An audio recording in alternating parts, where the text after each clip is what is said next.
आपके पूर्वजों ने बाबा साहब अंबेडकर जी को भारत के संविधान का निर्माण करने के लिए संविधान सभा में भेजा, इसलिए बाबा साहब इस देश का संविधान निर्माण कर पाए। ही महार मातंगांची परिषद असती तर कुत्रही तुमची परिषद बघायला आलं नसतं। ही बौद्ध धम्माची परिषद आहे, म्हणून जगातली लोक तुम्हाला बघायला येत आहेत कि एक कुत्ता भी बौद्ध धम्म के पद पर चल गया, आज वो विश्व में छा गया। ये ताकत है बुद्ध के धम्म की। जब तक आप लोगों में धम्म नहीं होगा तब तक वो पैसा खर्च करने की अक्ल आप लोगों में नहीं आएगी। और इसलिए रोजगार हो, शिक्षा हो, इससे भी पहले आप लोगों में धम्म होना चाहिए, नीतिमत्ता होनी चाहिए, आचरण होना चाहिए। तब तक ये जब तक आपके पास नहीं है, वरना आज तो हमारे पास पैसे है ना। जो जमीन अनिल कुमार जवादे जी, टकसाल जी इन्होंने दान दी है, उनका हेतु यह है कि इस जमीन से बौद्ध भिक्खु बने या ना बने, लेकिन आईएएस, आईपीएस, डॉक्टर, इंजीनियर इस जमीन से निकलना चाहिए। बाबासाहेबांनी ती एक जज पदाची नोकरी धुडकावून लावली, त्यामुळे आज आमच्या लाखो नोकऱ्या उघड्या झाल्यात। या प्रत्येक पगारावर डॉक्टर बाबासाहेब आंबेडकरांचा अधिकार आहे, प्रत्येक महिन्याच्या पगारावर। पैसा आमचा वापर ते त्यांच्या व्यवस्थेला करतायत। ह्यूमन रिसोर्स आणि फायनान्स रिसोर्स हे दोन मोठी साधनं आहेत ज्याची गळती आमच्या समाजाला लागलेली आहे। यहाँ पर पश्चिम बंगाल से बौद्ध भिक्खु हमारे कार्यक्रम के लिए आए हैं। मैं अंबेडकर परिवार की ओर से मैं पश्चिम बंगाल से आए हुए इन भंते जियों का तहे दिल से शुक्रिया अदा करना चाहता हूं, क्योंकि ये वही लोग हैं जिन्होंने बाबा साहब अंबेडकर जी को संविधान सभा में भेजकर इस देश का संविधान निर्माण करने के लिए, इनके पूर्वजों ने, शायद इनके पिताजी हो, शायद इनके दादाजी हो, आपके पूर्वजों ने बाबा साहब अंबेडकर जी को भारत के संविधान का निर्माण करने के लिए संविधान सभा में भेजा, इसलिए बाबा साहब इस देश का संविधान निर्माण कर पाए। ऐसे धरती से आज हमारे मंच पर ये बौद्ध भिक्खु यहाँ पर उपस्थित है, इसलिए मैं अंबेडकर परिवार की ओर से आपका तहे दिल से शुक्रिया अदा करना चाहता हूं, क्योंकि ये वो लोग हैं जिन्होंने बाबा साहब को संविधान निर्माण करने के लिए चुना। यहाँ मैंने इसी मंच से एक बार कहा था, यही प्रोग्राम में 2015 से 2015 पासून मी या कार्यक्रमाला रेग्युलर येतोय। आज 2026 आहे, म्हणजे जवळजवळ 15 कार्यक्रम तरी मी या ठिकाणी अटेंड केलेले आहेत। सुरुवातीला मी म्हणायचो की ज्या दिवशी तुम्ही बौद्ध म्हणून या देशात तुमची ओळख निर्माण कराल, त्या दिवशी देश विदेशातली बौद्ध तुम्हाला बघायला येतील। आणि आज तो प्रसंग खरा ठरलेला आहे। आज जपानचे भंते या ठिकाणी उपस्थित आहेत, वेगवेगळ्या देशातले भंते तुम्हाला बघायला येत आहेत। हे महार म्हणून नाही, मातंग म्हणून नाही, चांभारांची सभा म्हणून नाही, ढोरांची सभा म्हणून नाही, तर बौद्धांची बौद्ध परिषद म्हणून ही सगळे देशातली लोक तुम्हाला बघायला येत आहेत। जपानची लोक तुमचे व्हिडिओ घेऊन जात आहेत, थायलंडची लोक तुमचे व्हिडिओ घेऊन जात आहेत। ही महार मातंगांची परिषद असती तर कुत्रही तुमची परिषद बघायला आलं नसतं। ही बौद्ध धम्माची परिषद आहे, म्हणून जगातली लोक तुम्हाला बघायला येत आहेत। बंते जी ने एक प्रसंग यहां पर बताया। यूनाइटेड स्टेट्स, ज्याला आपण अमेरिका म्हणतो, उस अमेरिका में वॉक फॉर पीस चल रहा है। 3-4 भंते मिळून त्यांनी जगामध्ये शांतता यावी, नांदावी म्हणून एक शांतता रॅली काढली आहे। त्या 4-5 बौद्ध भिक्खूंना बघण्यासाठी अख्खा देश रस्त्यावर आलाय। त्यांना मिलिटरीची सुरक्षा दिली जाते आहे। अख्खा देश त्यांचं स्वागत करतोय की कोण हे बौद्ध भंते। आमचा ख्रिश्चन देश असून आमच्या देशामध्ये शांतता यावी म्हणून कोण हे बौद्ध भिक्खू हा एवढा किलोमीटरचा प्रवास करतायत। और बंते जी, आपने बताया कि वहां पर एक कुत्ता भी उनके साथ है। वो कुत्ता कौन है पता है? उन बंते जी ने बताया कि वो थाईलैंड के बंते जब भारत में आए तो भारत में उनको एक रास्ते पर का कुत्ता दिखा। वो कुत्ता उनके पीछे पीछे चला गया। वो पीछे पीछे गया। बौद्ध भक्तों ने सोचा कि इस कुत्ते को अपने साथ ही ले जाए। वो उस कुत्ते को फ्लाइट में बिठाकर उनके साथ लेकर गए। आज वो कुत्ता, बंते जी, उस कुत्ते का खुद का इंस्टाग्राम अकाउंट है और मिलियन फॉलोवर्स उस कुत्ते के हैं। वो कुत्ता भारत का कुत्ता, अलोका नाम उसका रखा है। ये बात मैं इसलिए कह रहा हूं कि एक कुत्ता भी बौद्ध धम्म के पद पर चल गया, आज वो विश्व में छा गया। ये ताकत है बुद्ध के धम्म की। सोचो, एक कुत्ता बुद्ध के धम्म के ऊपर चल रहा है तो पूरा विश्व उसका स्वागत करने के लिए तैयार है। बाबा साहब हमको 1956 में ये मार्ग दिखा कर गए कि इस मार्ग पर चलो, पूरा विश्व तुम्हारे सामने झुककर तुमको प्रणाम करेगा। वो कुत्ता समझ गया, लेकिन हम नहीं समझे। वो कुत्ता समझ गया। ये कोई काल्पनिक बात नहीं है बंते जी, काल्पनिक बात है। ये सही में कुत्ता, आज पूरे विश्व में लोग उसको भी प्रणाम कर रहे हैं, कुत्ते को प्रणाम कर रहे हैं। सोचो, अगर इंसानों जैसे इंसान हम बाबा साहब की बात मानते हुए इस बुद्ध के मार्ग पर चल जाते तो आज पूरा विश्व हमें देखने के लिए, स्वागत करने के लिए कि ये बुद्ध के देश के लोग हैं और ये बुद्ध के लोग हैं, ये समझकर हमारा स्वागत करने आते। चलो, मैं आज वो विषय पर बात नहीं करूंगा। आज हम लोग सुबह से यहां पर बैठे हैं। हेतु क्या है हमारा? कड़ूबाई जी का गाना सुनना होता तो आप लोग अभी अभी आते हैं, लेकिन आप तो सुबह से बैठे हो। इसका मतलब आपका उद्देश्य, आपका हेतु कोई गाना सुनना नहीं है। आज हम लोग यहां क्यों बैठे हैं? मैं कल रात को 8:30 बजे घर से निकला हूं। सुबह 9:30 बजे वर्धा आया, नहाकर तुरंत आपके यहां पर आ गया। मैं इतनी देर यहां तक क्यों बैठा हूं?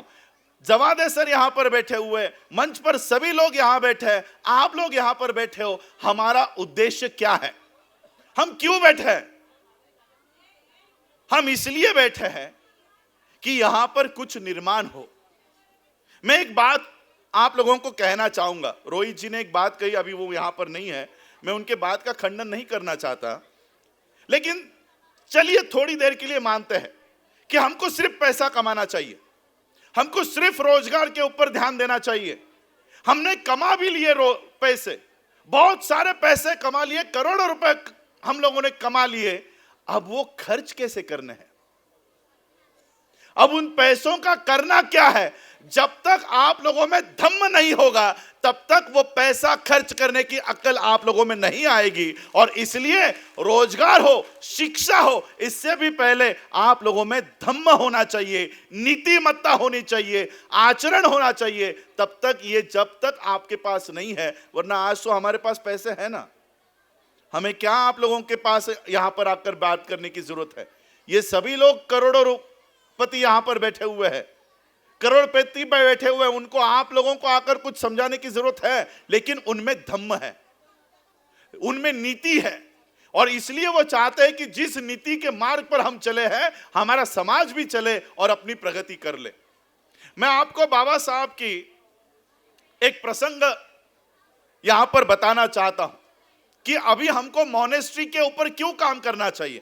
बहुत लोगों को लगता है कि भदंत डॉक्टर राजरत्न यहां पर मोनेस्ट्री बनाएंगे, मतलब यहां पर कर्म कांड वाला शिक्षा शुरू हो जाएगा, त्रिशरण कैसे करना है, पंचशील कैसे करना है। भदंत डॉक्टर राजरत्न और सभी भदंत डॉक्टर आनंद, इन लोगों से हमने चर्चा की। इनका हेतु कोई यहां पर धार्मिक प्रशिक्षण केंद्र बनाने का नहीं है। इस जमीन से, जो जमीन अनिल कुमार जवादे जी, टकसाल जी इन्होंने दान दी है, उनका हेतु यह है कि इस जमीन से बौद्ध भिक्खु बने या ना बने, लेकिन आईएएस, आईपीएस, डॉक्टर, इंजीनियर इस जमीन से निकलना चाहिए। यह इन लोगों का हेतु है। मैं आपको बाबा साहब की एक बात बताना चाहता हूं कि आज हमको यह जरूरत क्यों है। बाबा साहब अंबेडकर 1942 में ब्रिटिश काउंसिल में बाबा साहब एग्जीक्यूटिव कमेटी के मेंबर बने, और जैसे ही बाबा साहब एग्जीक्यूटिव कमेटी के मेंबर बने, उनको अपने पिता का एक जो संघर्ष था वो याद आया कि मेरे पिताजी जब मिलिट्री में थे तब ब्रिटिशरों ने, बनतेजींना सांगण्याच्या नादात मी हिंदीत सुरू झालं,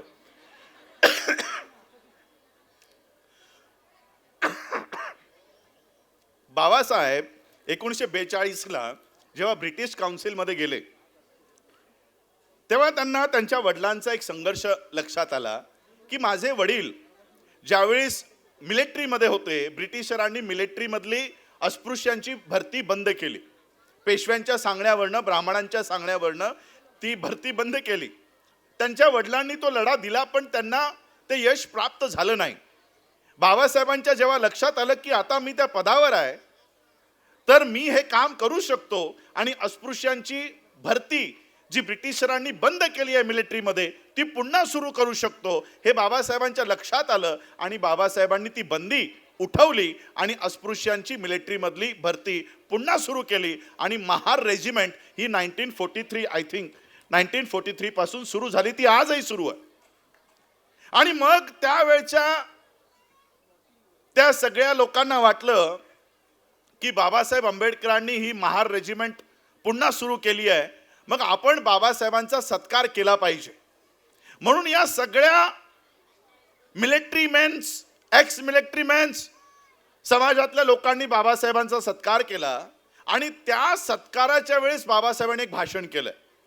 बाबासाहेब म्हणतात की ब्रिटिशरांनी अस्पृश्यांची मिलिटरीमधली भरती बंद केली, पण त्यापूर्वी तीन पिढ्या या आधीच मिलिटरीमध्ये पगार घेत होत्या आणि मिलिटरीचा एक कायदा होता की जो मिलिटरीमध्ये नोकरीला येईल त्यांच्या मुलांनी कंपल्सरी शिक्षण घेतलंच पाहिजे.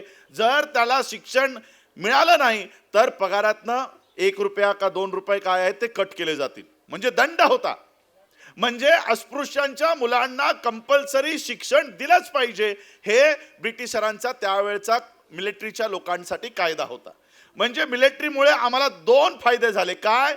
पहिला म्हणजे पगार मिळाला, दर महिन्याला पगार मिळाला आणि मुलांना मोफत आणि सक्तीचं शिक्षण मिळालं. बाबासाहेब यांची पहिली नोकरी मिलिटरीची, बाबासाहेबांचे वडील हे मिलिटरीमध्ये सुभेदार मेजर, बाबासाहेबांचे आजोबा हे मिलिटरीमध्ये, बाबासाहेबांचे पणजोबा हेही मिलिटरीमध्ये, म्हणजे या 4 पिढ्या तरी मिलिटरीमध्ये होत्या. मला त्या पुढची पिढी माझ्याकडे त्यांचा डेटा नाही, पण या 4 पिढ्या माझ्या डोळ्यासमोर आहेत ज्यांची नोकरी ही मिलिटरीची होती. बाबासाहेब म्हणतात की 3 पिढ्या आम्हाला नोकरी होती, 3 पिढ्या आम्हाला पगार होता, 3 पिढ्या आमच्या मुलांना शिक्षण मिळालं. मग या शिक्षणाचा वापर, या पगाराचा वापर आम्ही स्वतःची व्यवस्था उभं करायला का केला नाही? आम्ही ब्रिटिशरांनी आमची बटालियन बंद होण्यापर्यंत काय झोपा काढत होतो? ब्रिटिशरांनी आमची नोकरी बंद केली आणि एका रात्रीत आमचं उत्पन्न बंद झालं, शिक्षण बंद झालं. बाबासाहेब म्हणतात मग आमच्या 3 पिढ्यांचा पैसा, आमच्या 3 पिढ्यांचं शिक्षण याचा वापर आम्ही का केला नाही? हा प्रश्न बाबासाहेबांनी 1943 ला समाजाला विचारला. माझा 2026 ला तुम्हाला प्रश्न आहे की आजपर्यंत संविधानामुळे आम्हाला शिक्षण मिळतंय, संविधानामुळे आम्हाला नोकरी मिळतंय, काय संविधान बंद होण्याची वाट बघताय? काय संविधान संपण्याची वाट बघताय? संविधान असेपर्यंत आपल्याला स्वतःच्या व्यवस्था उभ्या कराव्या की नाही कराव्या? संविधान आहे, नोकऱ्या आहेत, शिक्षण आहे, तोपर्यंत आपलं या वर्धेतलं हे मॉनेस्ट्री आपण का तयार करू नये? 5 वर्षाचं टार्गेट मी तुम्हाला देतोय आज 2026 पासून. 5 वर्षामध्ये वर्धा जिल्ह्यातला एकही मुलगा हा ब्राह्मणांच्या, ख्रिश्चनांच्या, पारशांच्या, सिखांच्या, मुसलमानांच्या कुणाच्याही दारात शिक्षणासाठी जाता कामा नये अशी व्यवस्था या वर्धेत उभी करून दाखवा. आहे ना पगार? आणि मी नाही मागत आहे,